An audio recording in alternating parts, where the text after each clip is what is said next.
Special intensive revision, જેને SIR તરીકે પણ ઓળખવામાં આવે છે, તે દેશના મતદાર ડેટાબેઝને સાફ અને અપડેટ કરવા માટે ચૂંટણી પંચ દ્વારા એક મુખ્ય પહેલ છે. બૂથ સ્તરના અધિકારીઓ ઘરે ઘરે જઈને મતદારોના સરનામા, ઉંમર અને ઓળખની માહિતી ચકાસે છે. આ પહેલનો હેતુ એ સુનિશ્ચિત કરવાનો છે કે માત્ર લાયક નાગરિકો જ મતદાર યાદીમાં સામેલ થાય.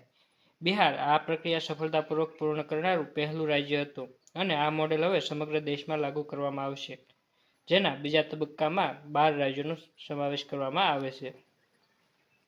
SIR પ્રક્રિયા શરૂ કરતા પહેલા તમારે ખાતરી કરવી જોઈએ કે તમારું જન્મ પ્રમાણપત્ર અને રહેઠાણ પ્રમાણપત્ર વ્યવસ્થિત છે.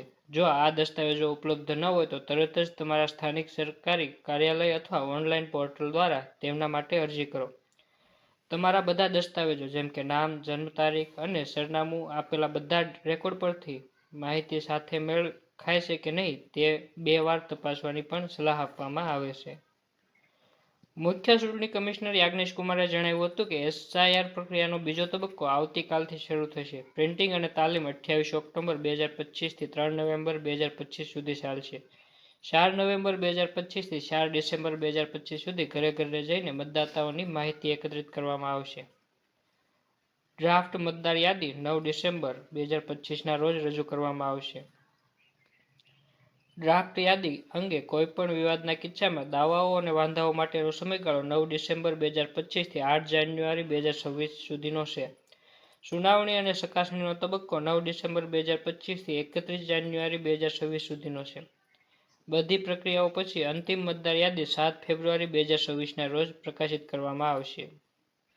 મુખ્ય ચૂંટણી કમિશનર યાજ્ઞેશ કુમારે હાલમાં જ વિશેષ સઘન પુનરીક્ષણના બીજા તબક્કાની જાહેરાત કરી છે, જે દેશના બિહાર પછી અલગ અલગ 12 રાજ્યોમાં લાગુ કરવામાં આવશે, જેમાં ગુજરાત, ઉત્તર પ્રદેશ, રાજસ્થાનનો પણ સમાવેશ થાય છે. આ અભિયાનનો મુખ્ય હેતુ મતદાર યાદીને સંપૂર્ણપણે ભૂલરહિત બનાવવાનો અને નવા યુવા મતદારોના નામ ઉમેરવાનો છે. આ પ્રક્રિયા માટે મતદારોએ 3 અલગ અલગ ફોર્મનો ઉપયોગ કરવો પડશે. દેશના 12 રાજ્યોમાં SIRની પ્રક્રિયા 28 ઓક્ટોબર મંગળવારથી શરૂ થશે. આ વિડીયોમાં આપણે જાણીશું કે SIR માટે ફોર્મ કેવી રીતે ભરવું અને તેના માટે કયા કયા દસ્તાવેજો જોઈશે. SIR કયા ફોર્મની ક્યારે જરૂર પડશે? મતદારોની જરૂરિયાત મુજબ 3 મુખ્ય ફોર્મ બહાર પાડવામાં આવ્યા છે, જેમાં પહેલું છે ફોર્મ નંબર 6. જો તમે નવા મતદાર હો અથવા તમારું નામ હજી સુધી યાદીમાં ન હોય તો આ ફોર્મ નવા મતદાર તરીકે નામ ઉમેરવા માટે ભરવું. Form number 7. જો તમારું નામ મતદાર યાદીમાંથી હટાવવું હોય, દાખલા તરીકે સ્થળાંતર અથવા મૃત્યુના કિસ્સામાં, તો તમારે ફોર્મ નંબર 7 ભરવાનું રહેશે. Form number 8. જો તમારા મતદાર કાર્ડમાં સરનામું, નામ કે અન્ય વિગતોમાં કોઈ ભૂલ હોય અને તેને સુધારવી હોય તો આ ફોર્મ ભરવું. SIR ફોર્મ ભરવા માટે જરૂરી 12 દસ્તાવેજો. તેમાંથી કોઈપણ એક દસ્તાવેજ તમારા પાસે હોવું જરૂરી છે. SIR ફોર્મ ભરતી વખતે મતદારોએ તેમની ઓળખ અને સરનામાની ચકાસણી માટે ચૂંટણી પંચ દ્વારા માન્ય નીચેના 12 દસ્તાવેજોમાંથી કોઈપણ એકનો ઉપયોગ કરવાનો રહેશે. આ દસ્તાવેજોમાં પાસપોર્ટ, શૈક્ષણિક પ્રમાણપત્ર અને કાયમી રહેઠાણનું પ્રમાણપત્ર જેવા ઓળખ અને રહેઠાણ સંબંધિત પુરાવાનો સમાવેશ થાય છે.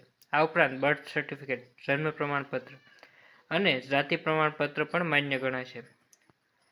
સરકારી અને નાણાકીય દસ્તાવેજો પૈકી કેન્દ્ર કે રાજ્ય સરકાર દ્વારા જારી કરાયેલો પેન્શન પેમેન્ટ ઓર્ડર તથા સરકારી અથવા સ્થાનિક સંસ્થા, બેંક, પોસ્ટ ઓફિસ કે LIC દ્વારા જારી કરાયેલું પ્રમાણપત્ર પણ માન્ય છે. અન્ય દસ્તાવેજો તરીકે ફોરેસ્ટ રાઇટ સર્ટિફિકેટ, NRC, રાજ્ય અથવા લોકલ બોડી દ્વારા તૈયાર કરાયેલ ફેમિલી રજિસ્ટર અને જમીન અથવા હાઉસ એલોટમેન્ટ સર્ટિફિકેટ પણ અનિવાર્ય સ્વીકાર્ય છે. આ દસ્તાવેજોની મદદથી તમે સરળતાથી SIR પ્રક્રિયામાં ભાગ લઈ શકો છો અને તમારી મતદાર યાદીને ભૂલરહિત બનાવી શકો છો. SIR અભિયાન માટે કોણે દસ્તાવેજો આપવા અનિવાર્ય છે અને કોણે આપવા જરૂરી નથી? મુખ્ય ચૂંટણી કમિશનર દ્વારા SIR વિશેષ સઘન સુધારા પ્રક્રિયા માટે દસ્તાવેજો જમા કરાવવા અંગે સ્પષ્ટતા કરવામાં આવી છે, જે મુજબ દરેક નાગરિકે દસ્તાવેજો આપવાની જરૂર નથી. સૌથી પહેલા BLO બૂથ લેવલ ઓફિસર દરેક મતદારને તેના ઘરે યુનિક એન્યુમરેશન ફોર્મ આપવા જશે, જેમાં મતદારની દરેક વિગત પહેલેથી જ ભરેલી છે.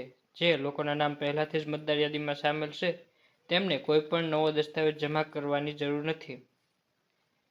ચીફ ઇલેક્શન કમિશનરે એ સ્પષ્ટતા કરી છે કે જો મતદારનું નામ 2003ની જૂની મતદાર યાદીમાં હતું અથવા તેમના માતા પિતાનું નામ તેમાં હતું તો પણ તેમને કોઈ પણ કાગળ આપવાની જરૂર રહેશે નહીં. એટલે કે જે લોકોનું નામ જૂની કે હાલની SIR મતદાર યાદીમાં નોંધાયેલું છે તેઓ આપોઆપ પાત્ર ગણાય છે. જો કે માત્ર તે જ લોકોને પોતાના દસ્તાવેજો આપવા પડશે જેનું નામ હજી સુધી મતદાર યાદીમાં સામેલ નથી. આ ઉપરાંત જે મતદારોનું નામ BLO દ્વારા જૂની યાદી સાથે લિંક નહીં થઈ શકે માત્ર તેમને જ દસ્તાવેજો આપવા પડશે.